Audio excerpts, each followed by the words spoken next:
বিরোধী দলের কারণে নাকি বাংলাদেশের 14 বছরে নাকি এই দ্রব্যমূল্য বেড়েছে। বাংলাদেশে যা কিছু হয়, বাংলাদেশে যা কিছু হয়, আর বাংলাদেশে যা কিছু হয় শহীদ জিয়া করেছে, বাংলাদেশে যত অন্যায় করেছে খালেদা জিয়া করেছে, তারেক রহমান করেছে, তাই আওয়ামী লীগের কাজটা কি? গত 14 বছরে আপনারা এত ব্যর্থতার পরিচয় দিয়েছেন যে এদেশের দ্রব্যমূল্য নিয়ন্ত্রণ করতে পারেন না।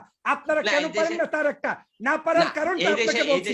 না পারার প্লিজ একটু শেষ করছি, আমি একটু শেষ করছি, আজাদ ভাই একটু শেষ করছি, আজাদ ভাই আমি একটু শেষ করছি প্লিজ, শেষ করি। এরপরে আমাকে সাগর ভাই সময় দিবে না, সাগর ভাই সময় দিবে না, সেজন্য শেষ করি। তারপরে হ্যাঁ আমি দেব, উত্তর দেব।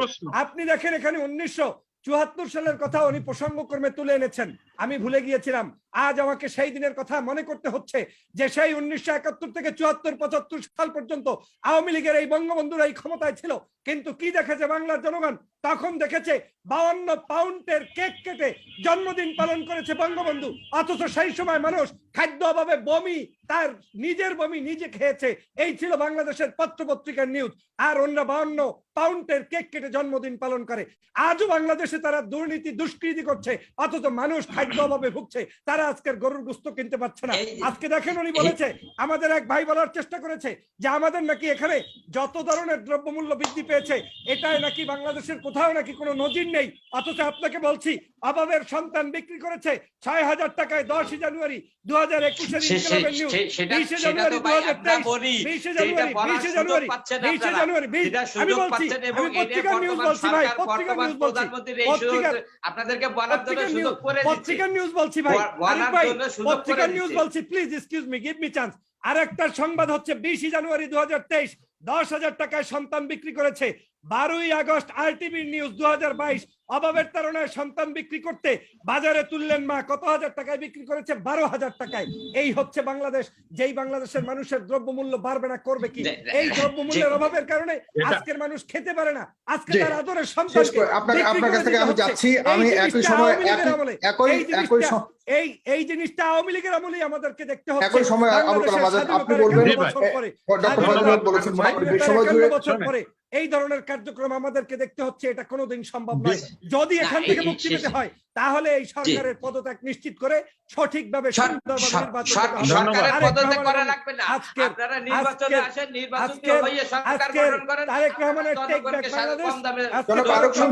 আমরা অনেকটাই ডিবেট করছি, কারণ বিষয়টি ডিবেটের মতোই। আমি অবশ্যই এটাকে আমি ওয়েলকাম করছি, আপনারা ভালোভাবে ডিবেট করুন, ভালোভাবে ডিবেট করুন, আপনারা দল গঠন করেন, কোনো প্রবলেম নেই। আমি আপনার কাছে যাচ্ছি, জনাব আবুল কালাম আজাদ কাছে আমার যেতে হবে। এবার আমার কথা বলবো না, 2 টাকা থেকে 5 টাকা, 2 টাকা না, আমি আবুল কালাম আজাদের কাছে যাচ্ছি, আপনার কাছে আসছি।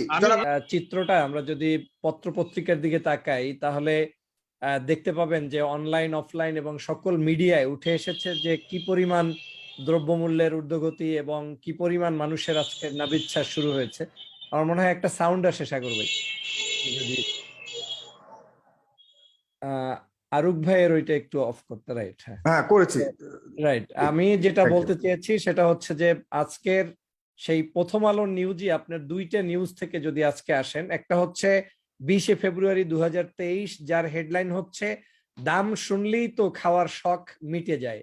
আর এইটার ভিতরে যে তথ্য তারা বর্ণনা করেছে সেটা হচ্ছে এই মুহূর্তে মুরগির যে মানে ব্রয়লার মুরগি যদি বাজারে বিক্রি করে, সেখান থেকে যদি কেউ ক্রয় করতে চায় তাকে দিতে হচ্ছে 230 থেকে 260 টাকা, 250 টাকা, এর নিচে কোথাও কোনো জায়গায় কিনতে পারছে না আজকের সেই মুরগি। যেখানে সোনালী মুরগি আজকের কিনতে হচ্ছে 320 টাকা কেজিতে, 1 ডজন ডিম কিনতে হচ্ছে 145 থেকে 50 টাকা দরে, যা আগে ছিল 100 টাকা দরে। আজকের এই নিউজের বাহিরেও 17 ফেব্রুয়ারি একজনের বক্তব্য দেখেন, একই প্রথম আলোতে নিউজ, যে 1 বছরেও মাংস জোটে না কপালে, যার কপালে এই 1 বছরে মাংস জোটে না তার দৈনিক ইনকাম 250 টাকা, 300 টাকা।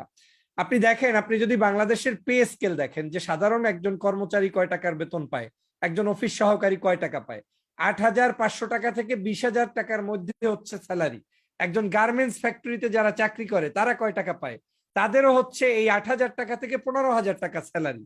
এরপরে যদি আপনি এখানে কোনো একজন কর্মচারী, এই যে কয়েকদিন আগে প্রধানমন্ত্রীকে পর্যন্ত দেখেছেন যে চা বাগানের যে কর্মচারীরা ছিল যারা কাজ করেছে তাদের বেতনকে নিয়ে পর্যন্ত আন্দোলন সংগ্রাম করতে হয়েছে। সর্বনিম্ন মজুরি সর্বসাকুল্যে তখন মনে হয় 160 টাকা নির্ধারণ করেছিল সেই কি বলে কোম্পানিগুলো, পরবর্তীতে সেটা বেড়ে হয়তো 200 টাকা হয়েছে। তো 200 টাকা হলে আপনার তার ইনকাম হচ্ছে মাসে 6,000 টাকা।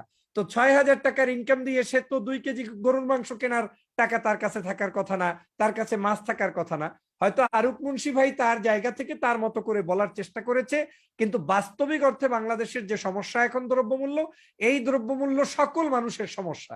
যেমন একজন রিক্সাওয়ালা আগে যদি আজকে ইনকাম করতে পারতো তার দৈনিক 500 টাকা, সেই 500 টাকায় সে যে মানের বাজার করতে পারতো, আজকে সে 1,000 টাকা ইনকাম করলেও সেই মানের বাজার তো সে করতে পারছে না। তাই তাকে এখন খাদ্য, বস্ত্র, বাসস্থান সবগুলোতে তাকে এখন সংকোচন নীতি অবলম্বন করতে হচ্ছে। আর এই সংকোচন নীতি করতে গিয়ে তারা পুষ্টি সংকটে ভুগছে, তারা বিভিন্ন রোগ ব্যাধিতে ভুগছে, তাদের শখের জিনিসগুলো করতে পারছে না, বাচ্চাদেরকে পড়াশোনা করাতে পারছে না, বিভিন্ন ধরনের আজকে তারা সমস্যার মধ্যে জর্জরিত হচ্ছে। কিন্তু এই দুর্নীতিবাজ বর্তমানে এই সরকার, তারা এই কার্যক্রমগুলোতে একটা মাত্র তারা নজর দিচ্ছে না। যারা 10 টাকায় চাল খাওয়াবে বলে রাষ্ট্র ক্ষমতায় এসেছে, 10 টাকা তো দূরের কথা, আজকের এখন 60 টাকায় মানুষ চাল খেতে পারে না, 70 টাকায় চাল খেতে পারে না। তো এই ধরনের ওয়াদা দিয়ে জনকল্যাণে কাজ হবে না। জনকল্যাণের জন্য যে কাজ দরকার ছিল সেটা হচ্ছে রাষ্ট্রের সমস্ত জায়গায় জনমানুষের যেই চাহিদা রয়েছে সেই জায়গাগুলোকে সুষ্ঠুভাবে নিয়ন্ত্রণ করা।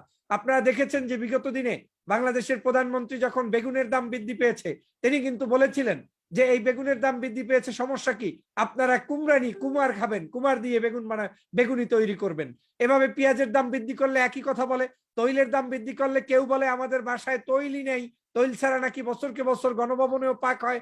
তো এই যদি হয় চরিত্র, এটা দিয়ে বাংলাদেশ। কিন্তু একটা কমন প্রশ্ন আসে যে মাননীয় প্রধানমন্ত্রী যেখানে সামনে নির্বাচন খুব নিকটে, এই অবস্থাতে তিনি দ্রব্যমূল্যের এই ঊর্ধ্বগতির অবস্থাটাকে যদি ইচ্ছাকৃতভাবে তাদের মেকি, আপনারা যেটা ইঙ্গিত করছেন যে তাদের কারণে এমন অবস্থা হচ্ছে বাজারের, তাদের তো আসলে সামনের নির্বাচনে তারা একটা ক্ষতির সম্মুখীন হবেন, মানুষের ম্যান্ডেট নিতে কষ্ট হবে, এটা জানা সত্ত্বেও কি তারা কি ইচ্ছাকৃতভাবেই বাজারে এমন অবস্থা তৈরি করেছে বলে আপনি মনে করেন, নাকি আন্তর্জাতিক বাজারের অবস্থাটাকে যে সাইটিং করা হচ্ছে বা উদ্ধৃতি দেওয়া হচ্ছে সেটিকে খুব বেশি ডিনাই করবার সুযোগ রয়েছে ডক্টর? তারা তো ম্যান্ডেট নিয়েই রাষ্ট্র ক্ষমতায় নেই, যে কারণে তারা জনগণের কোনো কিছু চিন্তা করে না। তারা অবৈধভাবে রাষ্ট্র ক্ষমতায় আছে বিদায়ী জনকল্যাণে কোনো কার্যক্রম করছে না। তারা জানে যে দেশের জনগণের ভোট আমার দরকার নেই, রাতের অন্ধকারে ভোট নিয়ে আসবে, ভোট কারচুপি করে আসবে, 5%-এর নিচে ভোট নিয়ে আসবে, দিনের বেলা আপনার কুকুর বিড়াল শুয়ে থাকবে, ভোট সেন্টারে মানুষ থাকবে না, এটাই সরকার জানে। তাই জনগণের আজকের যে অধিকার, সেই অধিকার প্রতিষ্ঠা হচ্ছে না। আজকের এই সরকারের এটা না হওয়ার পিছনে প্রথম যে কারণ, সেটা হচ্ছে দলীয় ক্যাডারদের কারণে। আজকে যারা বিভিন্ন জায়গায় এই কারসাজি করছে, বাজার নিয়ন্ত্রণ করছে, আজকে যারা ব্যবসা বাণিজ্য করছে, এই তৈলের দাম বৃদ্ধি করে দিয়ে, অন্য আইটেমের দাম বৃদ্ধি করে দিয়ে হাজার হাজার কোটি টাকা তারা লোপাট করছে, দুর্নীতি করছে। সরকারের হাতেও এখন সুযোগ নেই, কারণ সরকার এই দুর্নীতিবাজ মানুষদেরকে নিয়ন্ত্রণ করতে পারছে না, কারণ সরকারই নিজে দুর্নীতিগ্রস্ত। তখন যাদেরকে নিয়ন্ত্রণ করবে তারা এটাকে কোনোভাবে মেনে নিতে পারছে না যে তুমি আমার কাছ থেকে ভোট চুরি করে ক্ষমতায় এসেছো, তুমি আবার আমাকে নতুন করে কি তকমা দিতে আসছো। যে কারণে আপনি যে কথাটা বলেছেন, স্বভাবতই একটি সরকারের নির্বাচনকালীন বছরে সহনশীল আচরণ করা উচিত, জনকল্যাণে কাজ করা উচিত। কিন্তু এই সরকার জনকল্যাণে কাজ করতে গিয়েও ব্যর্থ হচ্ছে, কারণ তারা এটা করতে পারছে না। তাদের সেই যেই জায়গাগুলো থেকে সংস্কার করতে হবে সেই জায়গাগুলোতে তারা সংস্কারের তাদের শক্তি নেই, কারণ তারা একটি জনকল্যাণ বিমুখ সরকার। যদি জনকল্যাণের জবাবদিহিতা থাকতো, জনগণের উপরে দায়বদ্ধতা থাকতো, তাহলে মুহূর্তে মুহূর্তে এইভাবে বৃদ্ধি করতে পারে না। আপনি নিশ্চয়ই মনে আসে সাগর ভাই, আপনার এই শোতেই আমরা কথা বলেছিলাম যখন সারা দেশে বিনা কারণে নোটিশ ছাড়া রাতের বেলা সমস্ত পেট্রোল পাম্প গুলোতে দেখেছেন যে আপনার সেই সময় তৈলের দাম বৃদ্ধি করে দেওয়া হয়েছিল, সেই পরিবহনের গাড়িগুলো লাইনকে লাইন দিয়েছিল, এমনকি অনেক জায়গায় মারামারি পর্যন্ত হয়েছে। একটি রাষ্ট্রের আপনি যখন এই ধরনের ফুয়েলের দাম বৃদ্ধি করবেন, সেটার জন্য যে আইন কানুন রয়েছে কোনো কিছু তারা ফলো করে না। আবার কি করেছে, জনগণের সাথে প্রহসন, ডাবল দাম বৃদ্ধি করে দিয়ে 15-20 দিন পরে 5 টাকা দাম কমিয়েছে। তো এটা হচ্ছে তাদের পরিকল্পিত, যে আমরা দাম বাড়াবো, 50 টাকারটা 100 টাকা বানিয়ে ফেলবো, কিন্তু আমরা 15 দিন পরে এটাকে 95 টাকা করে জনগণকে দেখানো হবে যে আমরা 5 টাকা দাম কমিয়েছি। মূলত এটা একটি প্রতারণা। এই ধরনের প্রতারণা করেই এখন পর্যন্ত তারা টিকে আছে। আমি মনে করি দ্রব্যমূল্যগুলিকে ইচ্ছাকৃতভাবে বাড়ানো হচ্ছে সামনের দিকে কমানোর উদ্দেশ্যে, আপনি বলছেন? সবসময় তারা এটা করে। কমানো বলতে কি, ধরেন আপনার কাছে আজকের শার্টের দাম হচ্ছে 50 টাকা, এখন আপনি ছাড় দিলেন, বললেন যে এই শার্টটার দাম 100 টাকা ফিক্স করে দিয়ে বললেন 50% ছাড়ে বিক্রি হবে।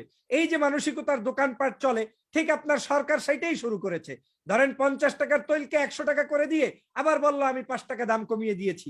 আবার আজকের এই তৈল বাজারে আপনি ধরেন আগুন ধরিয়ে দিয়েছে। আপনি কি দেখেন নাই, পত্রপত্রিকাই তো এসেছে, বাংলাদেশে গরুর গোস্ত কেজিতে বিক্রি হচ্ছে কিস্তিতে। 1 কেজি গরুর গোস্ত তার 4 মাস 5 মাস বসে তিনি টাকা আদায় করবেন, পে করবেন। এটা তো পত্রিকায় নিউজ হয়েছে, এটা তো মঙ্গল গ্রহের কোন নিউজ আমি বর্ণনা করছি না, এটা স্বাধীন বাংলাদেশের নিউজই আমি বর্ণনা করছি। অতএব যারা আজকের এই বাংলাদেশের বর্তমান সময়ের এই অসাধু ব্যবসায়ী এবং অসাধু সরকার, এরা সবাই মিলেই এটা করছে। এটা থেকে উত্তরণের জন্য একটাই সহজ উপায়, সেটা হচ্ছে এই অগণতান্ত্রিক সরকার ব্যবস্থার মূলোৎপাটন করতে হবে, জনকল্যাণের জনগণের সরকার প্রতিষ্ঠা করতে হবে। তখন জনগণ কিন্তু এইগুলা দিবে। আরেকটা কথা 30 সেকেন্ডে শেষ করছি। আপনি বলেছেন যে বিদেশের বিভিন্ন প্রভাব বা বিদেশে কিভাবে বৃদ্ধি পাচ্ছে। প্রত্যেকটি দেশে, আপনি যেই সব দেশে আছেন সেই সব দেশের উদাহরণ দিয়ে বলছি, তারা যখন বৃদ্ধি করে সেটার জন্য সরকারের পক্ষ থেকে আগেই অতিরিক্ত তারা তাদেরকে সতর্ক বানিয়ে দেয়, তারপরে তাদেরকে সেই সাবসিডি দেয়, তাদের বেতন বৃদ্ধি করে, তাদেরকে আলাদাভাবে বিদ্যুতের দাম বাড়ালে আবার অন্য খাত থেকে তাদেরকে সহযোগিতা করা হয়। করোনাকালীন সহযোগিতা করেছে, কিন্তু বাংলাদেশে এই যাবতীয় কোনো কার্যক্রমের উদ্যোগ নেই। আজকের একজন সাধারণ শ্রমিক না শুধু, এখন প্যান্ট পরা টাই পরা একদম ভদ্র মানুষরা পর্যন্ত আজকের এই সরকারের গাড়ির পিছনে লাইন দিয়ে দাঁড়িয়ে থাকে কেজিতে তা চাল ডাল পেঁয়াজ কেনার জন্য। এটা আমাদের জন্য একটি অশনি সংকেত। বাংলাদেশের মানুষের এই ধরনের দুর্দশা কোনোভাবে স্বাধীন দেশে 100 বছর আমাদের দর্শকদের কাছে এই প্রশ্নটা আমি করছি। ডক্টর ফয়জুল হক যেটি দাবি করেছে যে সরকার আসলে ইচ্ছাকৃতভাবে এমন বাড়িয়ে দাম কমানোর একটি উদ্দেশ্যে এমনটা করে থাকে,